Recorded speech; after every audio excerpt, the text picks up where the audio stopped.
them up.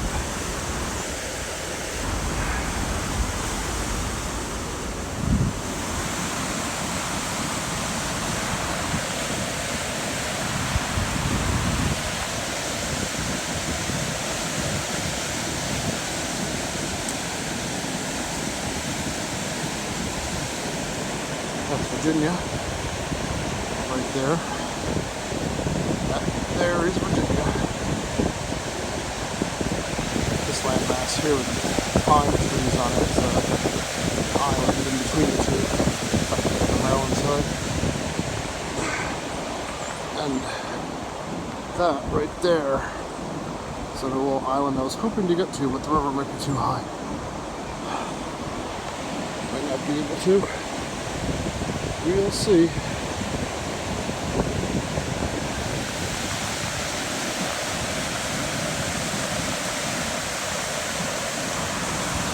There's the island I was trying to get to, but as you can see, the water is too high. Sometimes when it's dry, there are enough rocks exposed, especially right there, that you can hop across. Sometimes even right here. Not now, however, and you cannot swim this. There are crazy undertows because of all the rocks. And that there, that's the tow path. We're gonna go up to that after to get over to the Billy Goat Trail. So, no rock hopping on the island today, unfortunately. So, let's go this way and just see. Tree branch in the way. Just see what's over here.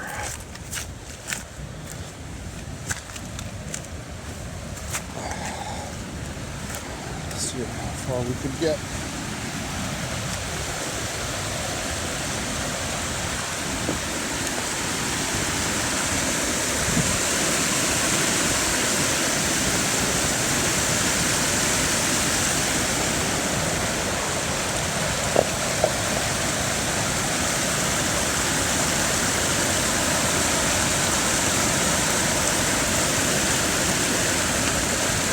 Yeah, not enough rocks, unfortunately.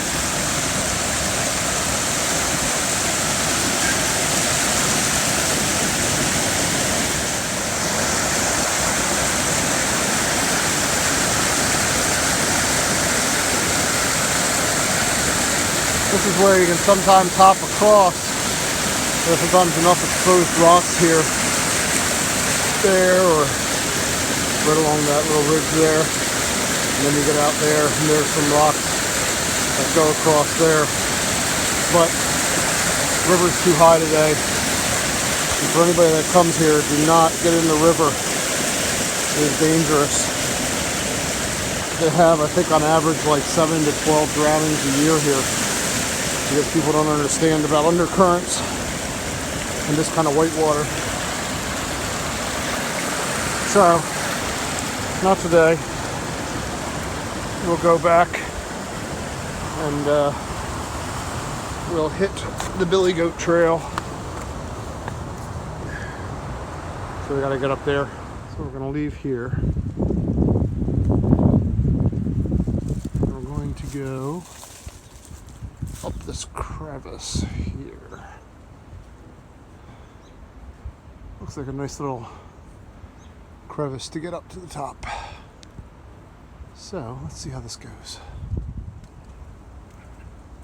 Pilliated woodpecker.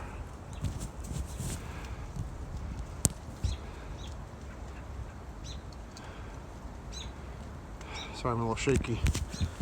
Like standing sort of precariously on a ledge here. Where is he? There he is.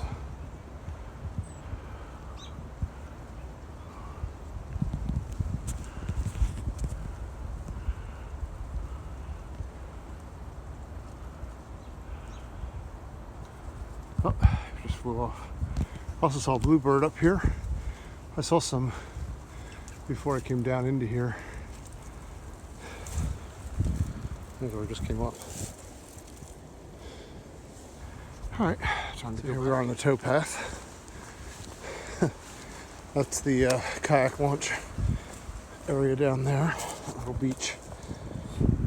There's some steps, you can see them there, that go down.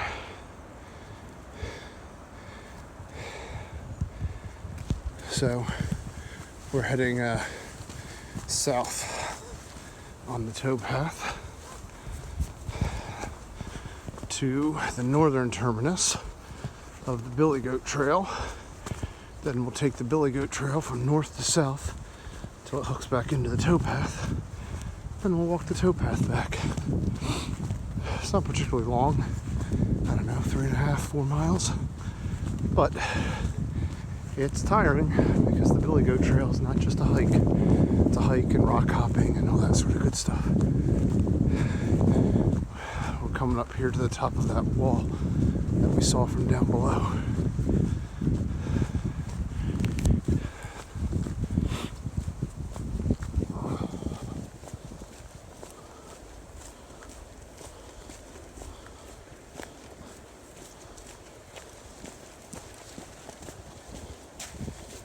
Some mallards.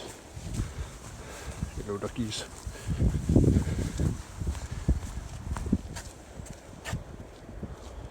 Just ran into a guy on the trail who was telling me that there are some facilities built in here into the rock that are for water supply. It's kind of cool. Oh, there's one. I don't know if you can see the ventilation. The ventilation vent at the top there. It's kind of cool. So this is a way to cross over the canal here, and then there's an old road on the other side of the canal that parallels the towpath. Goes down to the parking lot by the Anglers Inn, which is where a lot of people park if you don't want to pay the fee for the National Park Service.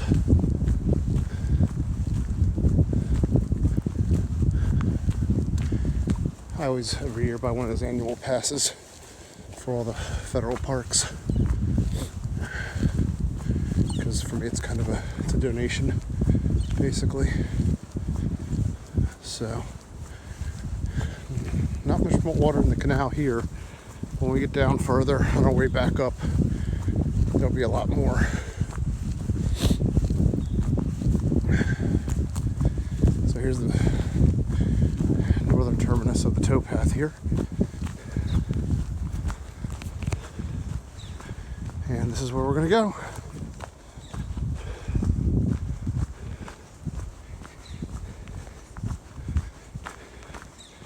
Billy Goat Trail, Section A.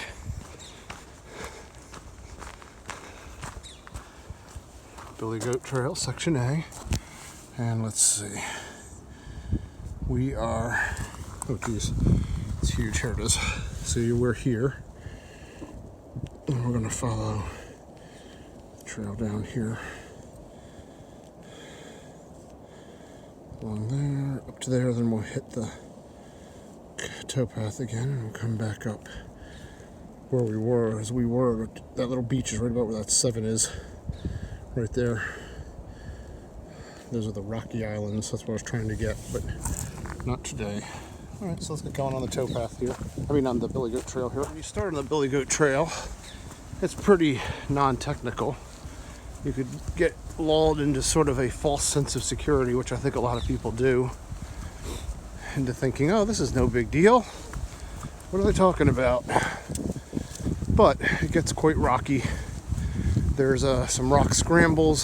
There's a rock wall you got to go up in a crevice.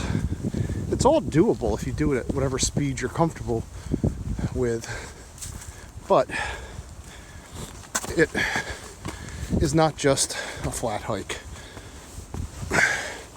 So it starts to get a little bit, it gives you a little bit of a taste right here. So you can walk around a lot of the rocks here though. Later on, there'll be some rock scrambles where you can't do that. So, that's it for now. I'll put you away and I'll catch you down the trail a little bit. Here we are, going into kind of the first little unavoidable rocky part. You can see the thing there says marker 1.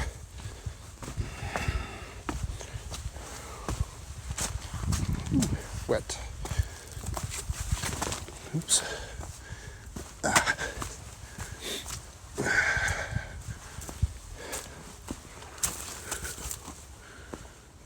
Where is it? There it is. One of the things, my shoes are slippery now. One of the things you have to kind of be careful of if you've hiked this before is that they move the trail around to avoid it getting overused in any one particular area. So sometimes the markers move on you. This is it here, so we've got to go basically over this rock scramble here. And there's the next one up there. So let's go. One of the reasons I say anybody can do this is even in this rock scramble part, you can see there's an area here between the rocks that you can go if you want to make it easier, or if you want to make it harder, you can go on this ledge here, hop from top to top. Let the camera focus. And you go over there. So, depending on how hard or how easy you want to make it, you can pick different lines. And this is where we are. We're on the cliff face here. That's Virginia right over there. It's fun in the summertime to see kayakers going down here. It's looking up to Great Falls there.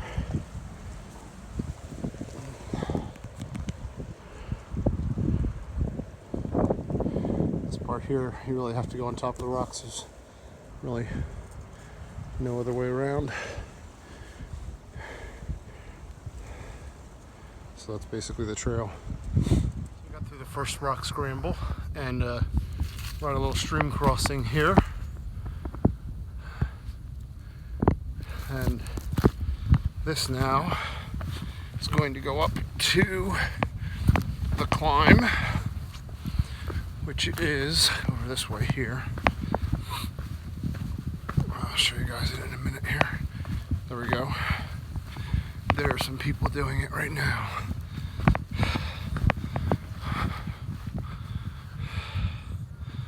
Let's see. It's hard to see where I am.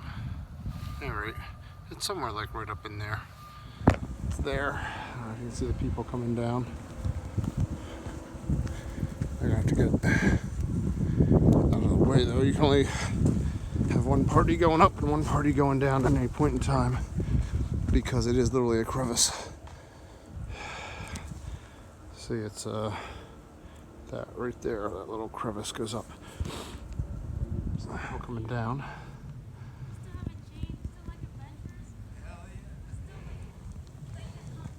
It's that crack right there, and that one's up there. And then goes over there. Although I came down this way, I made a mistake.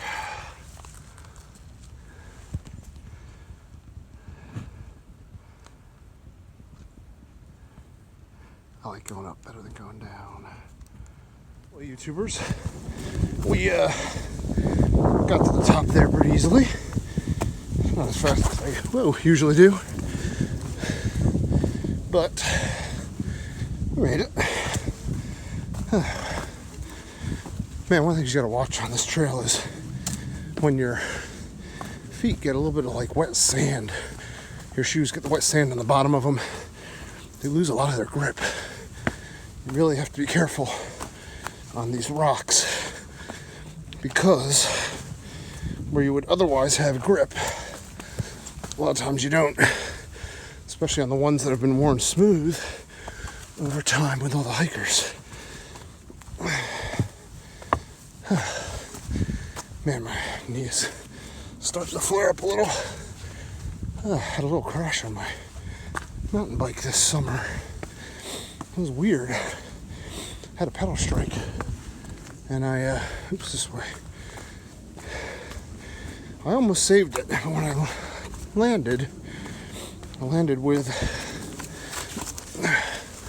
my knee bent so that my heel was kind of touching my butt, and jammed my knee into the ground, and man, just hasn't gotten right, and I feel a little bit of instability, which worries me that I may have done something to my ACL. So I don't know.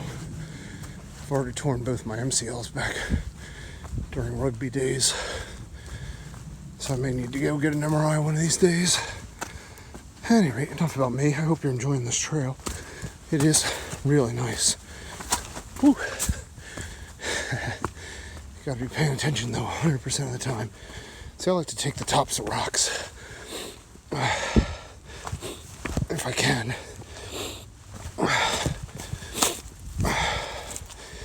Although I will tell you, as I'm getting older, doing that does take a toll on your joints. I used to just hop all the tops of these rocks.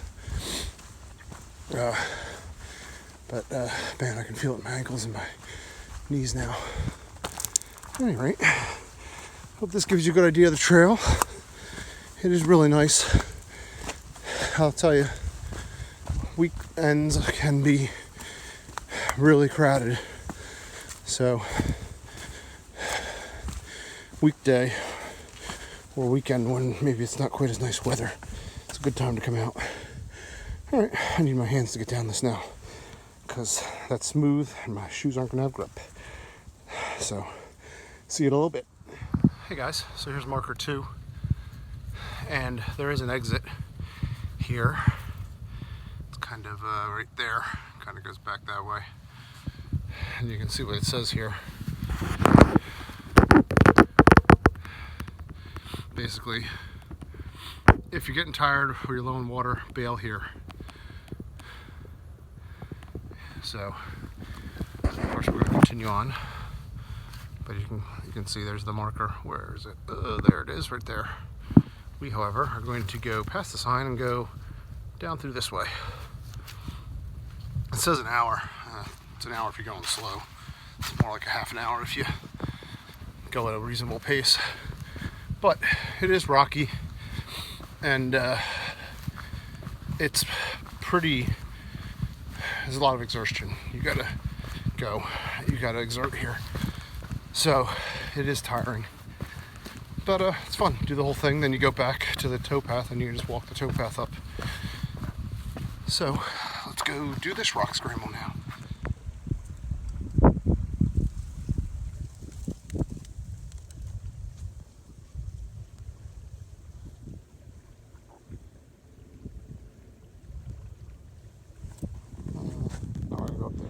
Alright, so when you hit here, you're almost out. At least you're done with most of the technical stuff. Really no more rocks. It's just a dirt trail out.